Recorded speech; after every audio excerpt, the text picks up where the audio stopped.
Sure sir पुटेज। आदमी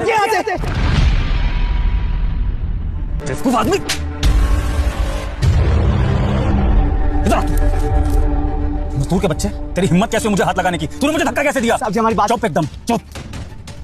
तुझे यहाँ पे काम पे किसने रखा है? तुझे तरीका नहीं पता है बड़े साहब से कैसे बात करी जाती है? दरअसल आपकी जान बचा रहे थे हम। कैसे जान बचा रहा था? क्या जान बचा रहा था? यहाँ पे कोई मिसाइलें चल रही हैं, गोलियां चल रही हैं, जान बचा रहा था या फिर तू बहाना ढूंढा था मुझसे पैसे हटने का? सीधा सोसाइटी प्रेसिडेंट को कॉल करता हूँ और बोलता हूँ कि तुझे तेरे खानदान में जितने भी मजदूर है किसी को भी सोसाइटी में काम ना करने दिया जाए। तू कभी सर जैसा मत करिए, हम गरीब है, हमारा घर मत उजाड़िए, हमारी बात एक बार सुन लीजिए। क्या सुनूं मैं? जो आप बोलेंगे वो कर लेंगे, पर जो बोलूंगा वो करेगा? तो अपनी जीभ से मेरा कोट साफ कर, जो गंदा करा है करेगा। मेरा जूता साफ कर, अपनी जीभ से चाट के करेगा। नहीं ना तो फिर अब यही खड़ा रहा। तुझे मैं तेरी औकात बताऊंगा कि किसी बड़े साहब से पंगा लेने का अंजाम क्या होता है। अभी रुक, सोसाइटी प्रेसिडेंट को कॉल कर रहा हूँ, तुझे मजदूर से निकलवाता हूँ, रोटी खाने तक को तरस जाएगा तू। रुक अभी, तू साले गरीब। रुकिए भाई साहब, किसी को भी फोन करने से पहले एक बार जान तो लीजिए कि क्या बात है, क्या हुआ है और क्या नहीं। आपको पता भी है यहाँ पर क्या हुआ है जो अब इसकी तरफदारी कर रही है? इस गरीब मजदूर ने अपनी औकात भूलकर मुझे छूने की कोशिश करी, मुझे धक्का मारा। एक बार सच तो जान लीजिए कि क्या सच है। ओ कम ऑन यार, अब आप भी इस गरीब मजदूर की बातों में आ जाएंगी कि मेरी जान को खतरा था, इसने मेरी जान बचा ली। ऐसा कुछ नहीं है, मैं अच्छे से जानता हूँ इस जैसे दो कौड़ी के मजदूरों को ये पैसा ऐंठने के लिए इस तरह की हरकतें करते रहते हैं। तो आप बीच में ना पड़े तो अच्छा है, मुझे एक्शन लेने दी। सच में आपकी जान बचा रहा था, इसने आपकी जान बचाई है।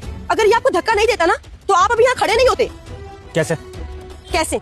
बेटा तूने देखकर मुझे इग्नोर किया तो तेरा सर्वनाश हो जाएगा, लेकिन तू मुझे सब्सक्राइब और लाइक शेयर कर देगा तो तुम्हारे घर खुशियों से भर देंगे। इन्हें देख रहे हैं आप? ये इलेक्ट्रीशियन है और जो पोल देख रहे हैं ना, इसमें करंट है। और आप क्या कर रहे थे? इस पे हाथ रखने जा रहे थे। अभी इससे पहले 2 बच्चियों को करंट लगाए, हॉस्पिटल में है वो। और तीसरे ना आप होते अगर ये आपको धक्का नहीं देते तो। दूर से खड़ी होकर सब कुछ देख रही थी, लेकिन आपने क्या किया? आपने तो इनको मारा, इनके साथ बदतमीजी करी। आपने अगर थोड़ी भी शर्म बची हो ना तो इनसे माफी मांगिए। मुझे नहीं पता था कि तुम सच में मेरी जान बचा रहे हो उस पोल से। जो भी मैंने तुम्हें उल्टा सीधा बोला, तुम्हें नौकरी से निकलवाने की बात बोली और वो सब जूते चाटना एंड ऑल, बहुत गलत लैंग्वेज थी, मुझे नहीं बोलनी चाहिए थी। मैं इसके लिए तुमसे तहे दिल से माफी मांगता हूँ। प्लीज तुम ये बात को भूल जाओ। भूल जाऊँ साहब जी?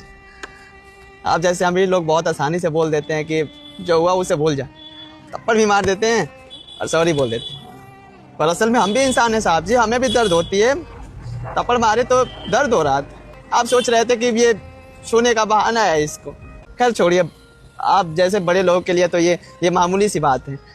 और भाई साहब आप अमीर घर से हैं तो इसका मतलब ये नहीं कि गरीबों की बेइज्जती करेंगे, उनको उल्टा सीधा कुछ भी बोलेंगे। जरा सोच समझ के कुछ किया कीजिए। मैं फिर से तुमसे माफी मांगता हूँ भाई, और कोई कहीं सुनी हो तो उसके लिए माफी देना, और कोई मेरी जरूरत हो तो मुझे बताना, मैं तुम्हारे लिए खड़ा रहूँगा।